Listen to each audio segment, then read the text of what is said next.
My name is Jennifer Kretchmer. I am an actor, I'm a producer, I am a tabletop performer, I'm a tabletop author. Also, I'm a disability consultant.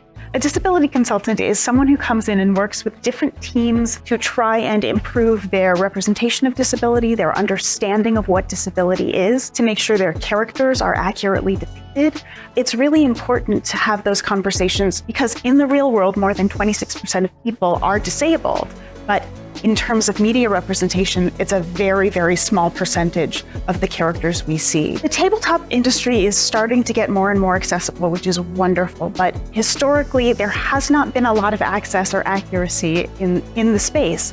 Disability is often used for villainy, which is a frustratingly persistent trope. But also in tabletop, we're moving toward more accessible tools like screen reader-friendly materials, having digital tools, and those things are okay rather than those being problems in terms of how we play. The pandemic has had a lot of different impacts on the gaming space. First and foremost, it brought digital gaming really to the forefront. A lot of shows also started using captioning. Some shows started having interpreters, which was amazing. So this really opened up ways for people who might not have had access to games before to really dive into gaming. But at the same time, very quickly people dove back into conventions and large gatherings. Some events have made an effort to have hybrid panels or to have different ways for people to attend. Some shows have kept mask requirements, but the reality is basically every convention we've had, there's been an outbreak afterward.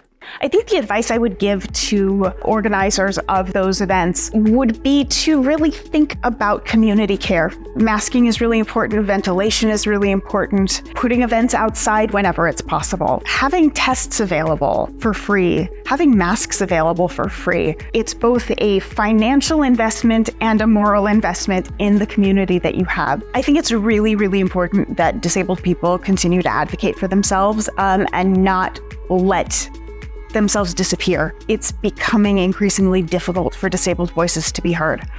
During the pandemic, it was very much a community care and everyone is taking care of one another and protect each other. And very rapidly that vanished. And I think the way our society has historically looked at disability has made people very afraid of it. And when people are confronted with that and the understanding that they are vulnerable to being disabled, the way that they have treated disabled people and had attitudes about disability their whole lives makes them very afraid of becoming disabled themselves. There are so many amazing resources out there to educate yourself more on disability, on ableism, on how to create more accessible spaces and inclusive worlds. The first thing I always recommend is Stella Young's TED Talk, which is called I Am Not Your Inspiration, Thank You Very Much. It's a 9-minute hilarious TED Talk, and I can't recommend it highly enough. I have a free accessibility resource that links you to tons and tons of different resources for world building, for writing, for creating accessible spaces. There's an amazing resource called the Fate Accessibility Toolkit, which is available through Evil Hat, that is all written by disabled creators, that shares so many different ways to include authentic disabled representation in your tabletop worlds. And it's such a great book and such an incredible resource. I can't recommend it highly enough.